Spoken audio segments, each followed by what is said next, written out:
honnête respect, un bonheur de te retrouver chez toi. J'espère que tu es bien assis, bien connecté, parce qu'on va se parler. Alors, après cette belle expression, c'est vrai, débordante de bonheur, maintenant on va se dire les bonnes choses et les vraies choses. Alors, en communication, on nous avait dit de toutes les questions qu'on doit se poser, il faut se dire pourquoi je communique. Pourquoi cette information devrait-elle être importante ou attirer l'attention des personnes pour lesquelles elle est adressée? Eh bien, si vous restez sur la chaîne, vous allez comprendre pourquoi on a décidé de faire une telle émission. En fait, vous voyez, j'ai encore cette habitude de parler de nous, du on. Eh bien, c'est pas une déformation carrément culturelle, socio-culturelle, parce que les sages haïtiens et les sages africains m'ont carrément appris qu'il faut toujours nous voir. Je me vois en toi, tu te vois en moi. Et donc, c'est le nous qui domine.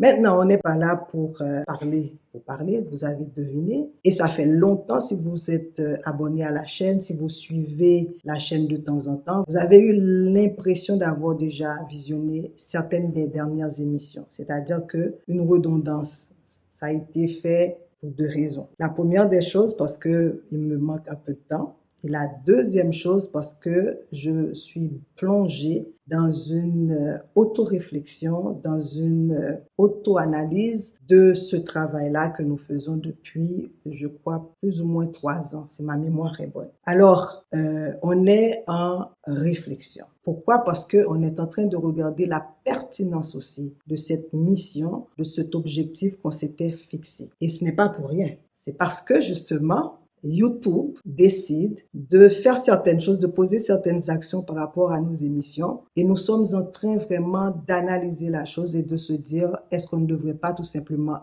arrêter tout le travail que nous avons abattu jusqu'ici et du coup demander à vous, à trois, s'il existe d'autres pistes, d'autres outils que nous pouvons utiliser pour justement continuer ce travail. Mais avant d'aller dans tout ça, nous allons carrément déposer le plat sur la table. On va admirer tout ce que nous avons et pour vous amener à une pensée objective de la chose. Et d'où exactement nous voulons aller. Alors, dans le passé, j'avais entendu certains youtubeurs, certaines youtubeuses, et dont je ne veux pas nommer. Vous les avez probablement dans la tête, parce que ce sont des youtubeurs et des youtubeuses assez connus et reconnus. Donc moi, je ne veux pas sombrer dans tout ça, mais vous allez comprendre l'idée derrière tout ça. Quand ces youtubeurs et youtubeuses parlaient de leur expérience avec YouTube, moi, je croyais que, est-ce qu'il n'y avait pas là un certain paranoïa? Est-ce qu'il n'y avait pas là un certain esprit de victimisation? Est-ce que par là, il n'y avait pas une tentative de manipulation? Et comme on dit chez nous, ce que ça m'a ramené, c'est de nous dire que sous pas passer maladie ou pas fouti qu'on est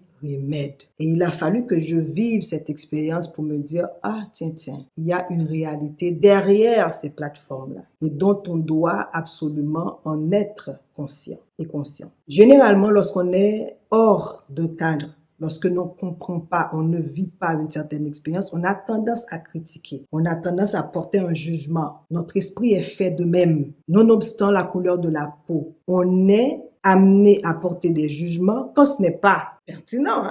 Et on est souvent plus déterminé et plus apte à épouser certains discours quand en fait ce n'est pas vrai et que c'est la pure manipulation. Donc notre cerveau maintenant, à force d'intégrer des informations, des désinformations, de la manipulation, on a de la difficulté à accepter la vérité, même quand la vérité est très simple, est très simplement exposée devant nous. Et donc, c'est sûr qu'il faut utiliser notre coco, toujours utiliser votre esprit. Ça, c'est important. Mais des fois, on le fait de la mauvaise manière et quand ce n'est pas nécessaire. Je vais juste vous passer cet extrait-là que je trouve pertinent et qui va remettre mes propos à leur place. On écoute. Alors la CIA décide de créer sa propre cellule de contre-espionnage psychique. Ce sera le début du projet Stargate. Le principe est très simple, je vous le pitch. Utilisez des sujets capables de pratiquer la vision à distance pour obtenir des informations classifiées, situées à des milliers de kilomètres, rien qu'en fermant les yeux. Pour ça, il fallait localiser une base militaire en URSS, suivre un otage retenu au Moyen-Orient, décrire les plans d'un sous-marin nucléaire, le tout depuis une pièce sans fenêtre aux États-Unis. Alors ça semble absurde, et pourtant, l'armée, elle y croit dur comme fer. Tellement qu'elle confie les premières expériences au laboratoire SRI, le Stanford Research Institute, en Californie. 2 figures centrales vont porter le projet. Ingo Swann, un artiste new-yorkais autodidacte et charismatique qui affirme pouvoir voir à distance, et Pat Price, un ancien policier devenu médium. Selon ses propres mots, il peut scanner un lieu n'importe où dans le monde, comme s'il regardait par une caméra intérieure. On leur montre une cible, ils se concentrent et décrivent ce qu'ils voient. Des bâtiments, des formes, parfois des documents, et dans certains cas, les informations sont étrangement exactes. Lors d'une session test, Pat Price décrit des grues, des dômes et une activité souterraine étrange. Des mois plus tard, des images satellites confirment la présence de l'installation presque à l'identique. Alors la CIA continue, puis c'est l'armée qui prend le relais. Et pendant plus de 20 ans, le gouvernement américain finance ce programme psychique à hauteur de plusieurs millions de dollars. Au fil des années, les objectifs évoluent. Suivre des terroristes en fuite, tenter de retrouver des otages, visualiser l'intérieur de laboratoires ennemis, ou même dialoguer mentalement avec des entités non humaines. À la fin des années 80, certains rapports évoquent des tentatives de communication interdimensionnelle. Un glissement progressif vers l'occulte, toujours documenté, toujours financé. Le programme prend officiellement fin en 1995, après une évaluation du Congrès. Les résultats sont mitigés, certes, mais certains cas sont statistiquement impossibles à attribuer au hasard. Aujourd'hui encore, des centaines de pages de rapports Stargate sont consultables, déclassifiés, analysés et décortiqués. Mais une partie des archives reste introuvable et certaines expériences sont encore tenues secrètes.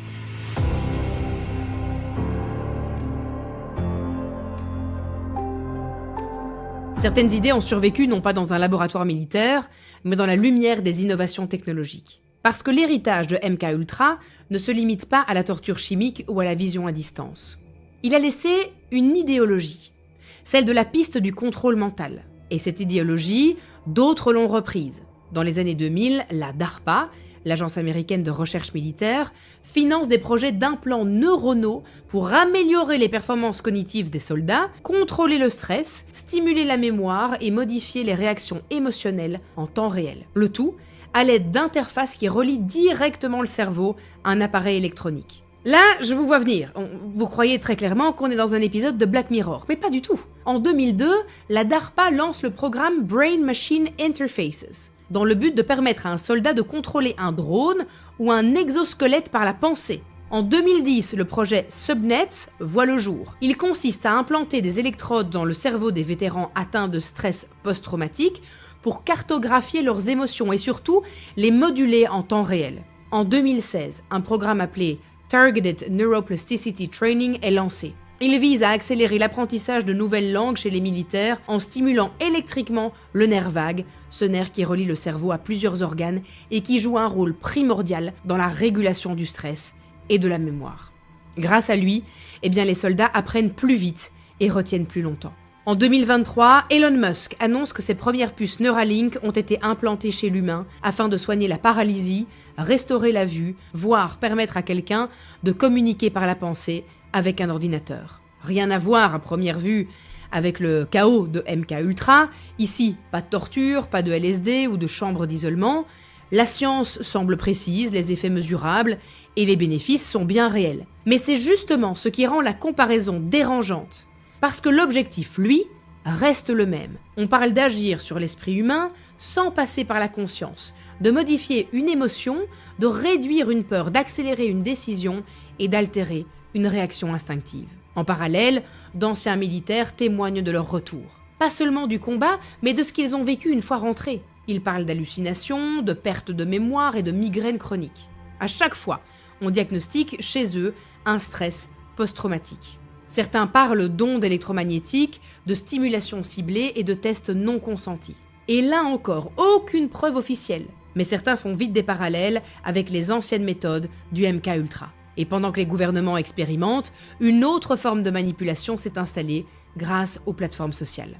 Facebook, TikTok, Instagram, toutes ont un point commun. Elles exploitent nos biais cognitifs pour capter notre attention. Elles utilisent les mêmes leviers répétitifs que les expérimentations du passé. Elles vous proposent du contenu similaire et répétitif à celui que vous avez aimé. Elles vous stimulent sans arrêt. Elles vous font perdre la notion du temps et de l'espace. Elles vous font faire des choix, des achats, des actions, et elles vous déconnectent complètement de la réalité. Elles vous empêchent d'avoir de la nuance, vous empêchent d'avoir un esprit critique. Tout est blanc ou noir, mais plus rien n'est gris. Le like devient un microstimulus de dopamine, l'algorithme modifie nos comportements sans qu'on ne s'en rende compte. Pas besoin de LSD, pas besoin de chambre blanche insonorisée. Il suffit d'une interface bien conçue et d'une IA bien entraînée. Alors, dans le temps où je n'étais pas sur les médias sociaux, parce que moi je suis une fille de radio, donc j'ai toujours été derrière un micro, derrière des gens qui ont fait des choses extraordinaires et j'ai eu le plaisir de contribuer. Et ça me suffisait. J'avais aucune envie, aucune intention de m'exposer comme ça devant les médias parce que je sais que en t'exposant physiquement, ouvertement, eh bien on devient plus facilement une proie. J'étais inspirée dans le passé. Car en m'associant à YouTube, et quand je dis m'associant, ça ne veut pas dire que j'ai touché un iota de YouTube. Et j'ai toutes les preuves. J'ai jamais touché $1 de YouTube. Même si, soi-disant, après 1000 abonnés, on devient automatiquement un associé si l'on souhaite. Alors, ce n'est pas le cas, je vous le dis tout de suite. Donc, Darlene n'est pas là, Manzé Choublack n'est pas là en train de se plaindre parce qu'elle n'a pas eu gain de ci, gain de ça, parce que moi, j'aime pas dire militantisme. Mais ce travail de réveil et de compréhension de mon entourage social, des gouvernements, de la géostratégie, la géopolitique, assez rapidement dans ma vie. Donc moi, je fais partie de ceux et celles qui, devant l'injustice, devant la maltraitance de toutes sortes, quelle qu'en soit la couleur de la peau d'une personne, eh bien moi je vais m'ériger et je vais dire non. Et c'est ce qui m'a amené en fait à créer avec des collaborateurs cette chaîne pour faire le pont entre le continent Alkebulan et des afro-descendants et afro-descendantes parce que nous avons un vécu commun, nous avons des préoccupations communes, nous avons des objectifs aussi communs. Et c'est pareil pour nos alliés, car je vais insister là-dessus. En termes de justice, d'empathie, d'équité et de dignité, pour moi, la couleur de peau n'existe pas. Sauf si on me met en pleine figure certaines situations où je dois prendre une décision en fonction de ma conviction et de ce que je porte en moi comme une femme noire et dont les ancêtres ont été exploités. Eh bien, justement, il n'y aura pas de doute. Je vais prendre les décisions qu'il faut, je vais poser les actions qu'il faut. Parce que j'ai eu un entourage qui était très allumé. Et ça, c'est la chance que j'ai eue. Et je remercie toutes ces personnes-là, y compris mes parents, qui m'ont allumé très tôt dans ma vie. Alors, nous continuons par rapport à ça. Parce que même si je fais tout ce brossage-là, mon esprit est toujours focus sur le message que je dois vous adresser. Tout allait bien avec YouTube. Tant aussi longtemps que les sujets étaient plutôt sociaux, il n'y avait aucun problème. Alors, on a remarqué que depuis un bout de temps qu'on a commencé à insister sur certains sujets, dont des sujets d'émissions concernant l'esclavage, les terreaux, des salines, eh bien, on a commencé à ne pas avoir 1500 vues. Et je vais vous dire, je suis pas en train de crier pour des vues. Et dès le début de cette émission-là, de cette chaîne-là, je vous avais déjà dit que notre préoccupation, c'est pas avoir des milliers de vues. L'essentiel, c'est que ce message-là doit avoir l'écho dans l'esprit de certaines personnes pour que ces personnes puissent se mettre debout et défendre ce qui est défendable. Donc, on n'est pas en train de pleurer pour des vues. Alors, on s'est rendu compte que dès qu'on a commencé ces sujets-là, nos vues ont diminué et c'est là qu'on a eu en fait le déclic. C'est quand on a commencé à redistribuer certaines émissions qui étaient au départ acceptées par YouTube et dont on avait la possibilité d'avoir de la publicité dessus. Eh bien, ces mêmes émissions maintenant sont taxées de vous ne pouvez plus avoir de publicité. Et donc, une émission particulière, celle qu'on avait fait en direct sur le continent Kéboulan, spécifiquement au Bénin, a été bloquée. Et c'est une émission qui a été mise en onde et que beaucoup de personnes ont visionné parce que je suis sur plusieurs plateformes et beaucoup de gens, plus de personnes connaissent cette chaîne-là, connaissent le travail que nous faisons. Plus de personnes sont imbues de ce travail-là et je sais, et ceci par preuve, qu'il y a beaucoup de nos abonnés qui distribuent nos émissions. Donc, plus qu'on a de distribution, plus que nos vidéos n'ont pas de vues. Alors, après avoir analysé tout ça, mon équipe et moi, on s'est rendu compte que, OK, là, on a fait le constat. Mais pour quel but? Dans quel but, en fait? Dans quel but de nous enlever des vues ou tout simplement de ne pas avoir un algorithme qui travaille en faveur de la chaîne? À vous d'en juger. Mais tout ce que je sais, c'est que j'ai discuté avec plusieurs personnes qui pourraient probablement, comme on fait dans les sondages, dire qu'on te supporte, qu'on s'est abonné, qu'on a fait ci, qu'on a fait ça. Et on sait qu'il y a certaines personnes qui vont dire tout ça et qui ne vont pas le faire. Mais moi, je crois. Et je veux croire en la sincérité des gens et l'honnêteté des gens. Donc, je ne peux pas avoir autant de gens quand je voyage qui me rencontrent, avec qui je discute, qui me disent « Ok, on s'est abonné » et que je ne vois pas dans ma liste d'abonnés toutes ces personnes-là.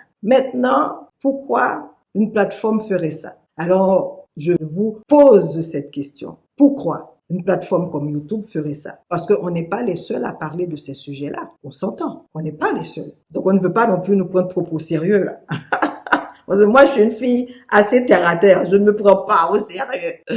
Parce que des fois, on se la pète pour rien. Et moi, j'ai dépassé ça. Longtemps. Assez longtemps. J'ai dépassé ça. Alors, on peut avoir plusieurs éléments d'analyse. On peut avoir plusieurs hypothèses là-dessus. On peut essayer d'extrapoler. On peut tout faire. Moi, ce qui me vient personnellement en tête, c'est de dire, est-ce qu'on veut décourager cette Manzé Choublac-là? Est-ce qu'elle commence à trop parler? Est-ce qu'il faut prendre cette fille au sérieux? Probablement. Maintenant, c'est à vous de me dire ce que vous pensez de cela. Une chose certaine, c'est qu'à un certain moment, je me suis dit, si ce travail-là ne sert à rien, si tout ce que l'on met là ne nous permet pas vraiment de nous connecter avec la mère qu'est l'Afrique et avec tous ces enfants qui se retrouvent à travers le monde, alors à quoi ça sert de travailler autant? Parce que ça nous prend beaucoup de temps. Ce que vous voyez là, qui est des fois une vingtaine de minutes, une trentaine de minutes, et au tout début, on faisait des émissions d'1 heure de temps avec des invités entre autres, eh bien ça prend du temps. Ça prend du temps de ma vie professionnelle, ça prend du temps de ma vie familiale, ça prend du temps de ma vie sociale, etc.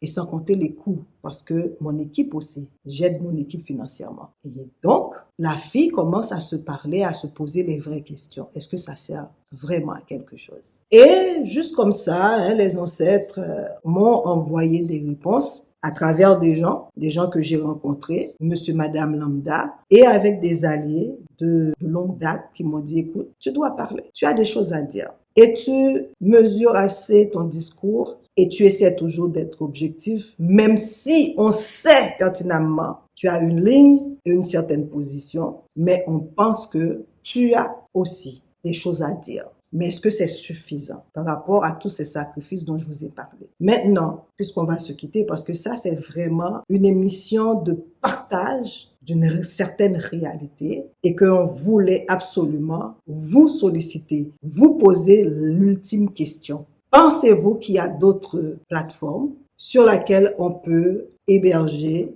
pousser notre travail? Je vous attends parce que je sais que vous êtes des connaisseurs, vous êtes partout, vous entendez des choses, vous avez accès à des nouveautés. Donc, on aimerait vous écouter par rapport à ça. Alors ça, c'est la question ultime. Savez-vous où on peut et quelle plateforme, quel outil que nous pouvons utiliser pour faciliter ce travail-là? Parce que sinon, je ne sais pas ce que va devenir cette chaîne. Je vous le dis en toute sincérité. Et autre façon d'être vraiment efficace, c'est de supporter en masse, de distribuer nos émissions, de liker les émissions que vous visionnez. Prenez le temps d'aller visiter la chaîne. Hein. C'est sûr quand vous arrivez maintenant, vu que les vidéos n'arrivent pas à dépasser 500 vues, que nous venons à peine de commencer ce travail-là. Non, non, non. On est inscrit dans une continuation. Donc, allez un peu plus bas, hein, comme on dit, scroll down, et vous allez voir d'autres émissions. Écoutez-les, partagez-les et surtout commentez-les. C'est une autre façon de dire à YouTube, on a compris le jeu. On ne veut pas non plus qu'une sœur soit découragée et on veut aussi avoir différentes voix avec différentes perspectives sur des choses qui nous concernent.